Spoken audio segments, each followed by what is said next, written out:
السلام علیکم ورحمۃ اللہ وبرکاتہ۔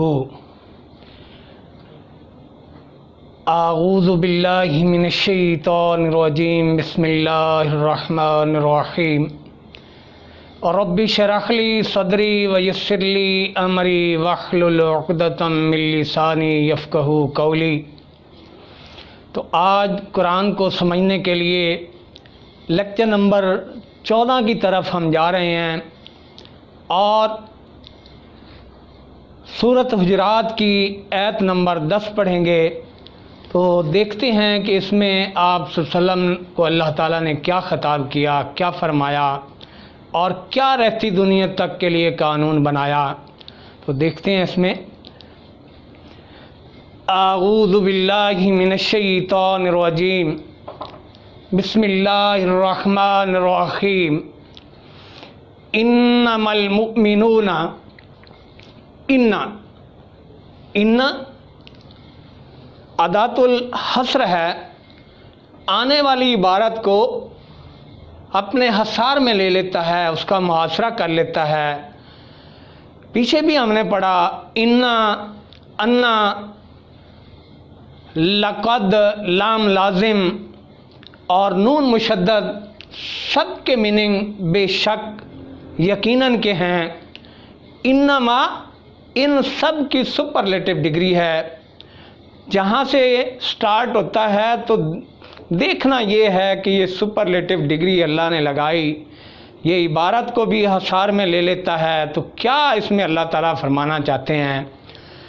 انما المؤمنون، یقیناً بے شک مومن ہی، یعنی المؤمنون، ال پلس مؤمن، مؤمن، مؤمن پلس واؤن، ال نے خاص کر دیا، یعنی بے شک مومن ہی، اخوتن، اخوتن بھائی بھائی، اخوت بھی اسی سے ہے۔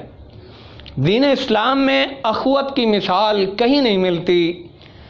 باقی جتنے دین اور مسلک کے پیروکار، ان کی اخوت اور دین اسلام کی اخوت کہیں بڑا فرق ہے۔ دین اسلام کی اخوت کی مثال دنیا میں ملتی نہیں۔ تو اسی لیے کہا اخوتن، بے شک مومن ہی بھائی بھائی ہیں۔ فَأَصْلِحُوا، پس صلح کروا دو، بین اخویکم، درمیان بھائیوں اپنوں کے۔ اخویکم کیا ہے؟ اخوینا پلس کم، اخوینا، اخوینا۔ اب ہم دیکھتے ہیں کیسے بن گیا اخویکم، تھا لفظ اخوینا پلس کم۔ کم کیا ہے؟ یہ علامت ہے متصلہ ضمیر مخاطب، پیچھے ہم پڑھ چکے، کا، کی، کما، کم۔ تو اسی طرح سے یہ مخاطب کی علامات متصلہ ضمائر ہیں، اور غیب کی ضمائر بھی ہم پڑھ چکے، ہو، ہا، ہما، ہم، ہننا۔ اور متکلم کی ضمائر جو ہیں یا، نون، الف، نا۔ اور اسی طرح سے جمع کی علامت بھی ہم پڑھ چکے۔ جمع کی علامات کیا ہیں؟ واو، الف، واو، نون، یا نون، نون کے اوپر زبر۔ اور تثنیہ کی علامات بھی پڑھ چکے۔ تثنیہ ثنائی نظام ہم کہتے ہیں، دو کے علامات، یعنی اس میں الف، الف نون اور یا نون، نون کے نیچے زیر آتا ہے۔ تو یہ ہم دیکھتے ہیں کہ کیسے بن گیا اخویکم۔ ادھر اخویکم، ادھر ہم لکھ رہے ہیں کہ بائفرکیٹ کر رہے ہیں اخوینا۔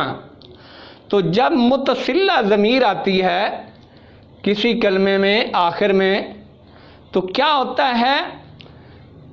جمع کی علامات اور تثنیہ کی علامات، اس میں دوسرا حرف جو ہے وہ موظوف، اکثر موظوف ہو جاتا ہے۔ جیسے یہاں پہ ہو گیا اخوینا، اصل لفظ تھا، لیکن کم لگا تو یہ نون جو جمع کا تھا یہ گر گیا۔ اخویکم، بھائیوں اپنوں کے درمیان۔ واتقوا اللہ، اور ڈرو اللہ سے۔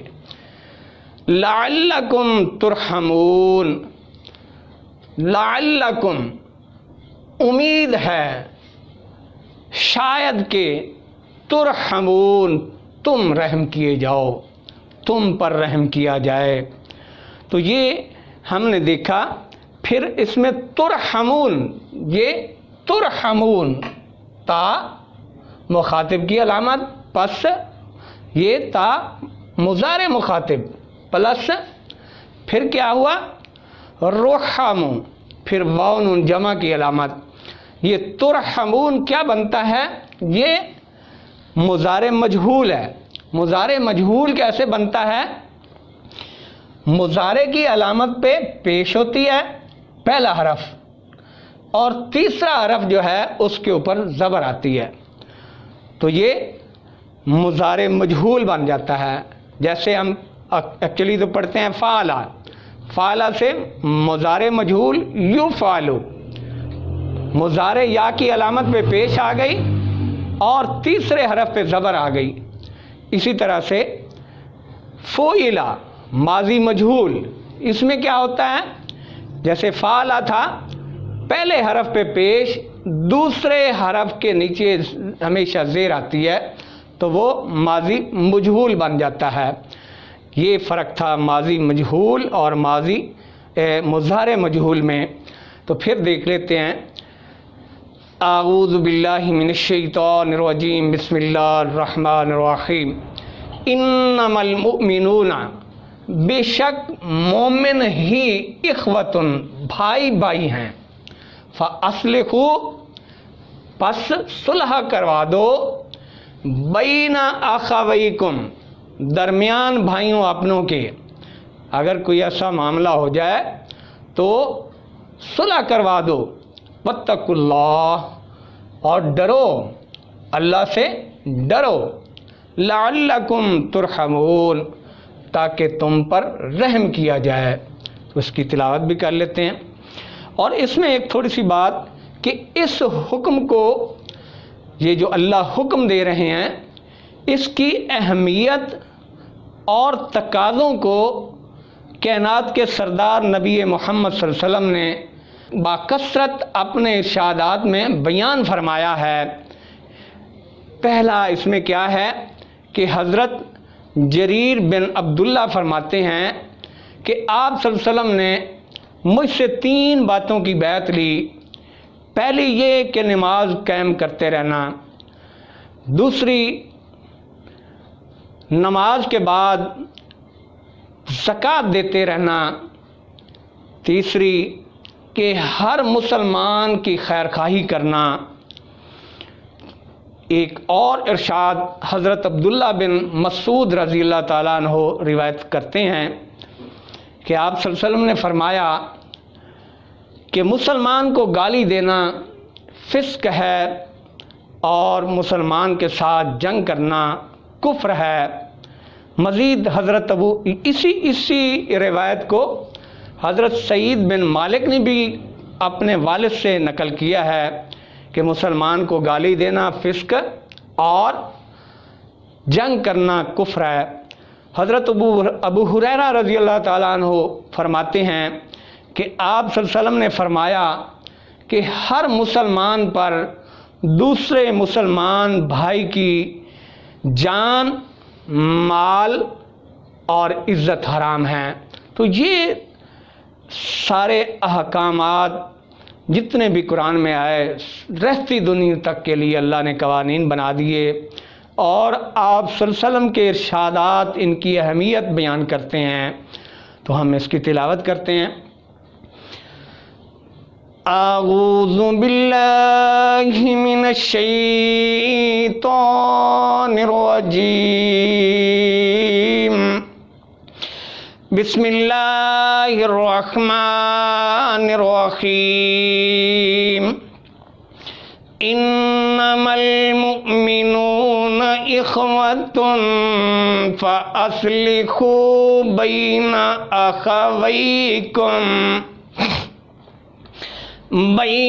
اخویکم واتقوا اللہ لعلکم ترحمون۔